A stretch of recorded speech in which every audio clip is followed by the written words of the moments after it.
دلی کے جنگ پورہ کے مدراسی کیمپ میں انہدامی کارروائی شروع، تقریباً 300 سے زائد مکانات کے رہائشی ہوں گے بے گھر۔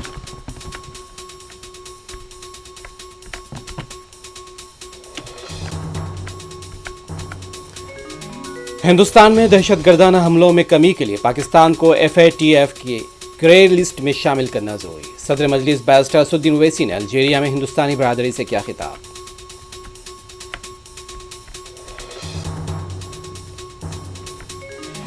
KTR کا ڈالاس ایئرپورٹ پر شاندار استقبال، BRS کی سلور جوبلی اور تشکیل تلنگانہ کی تقریبات میں کریں گے شرکت۔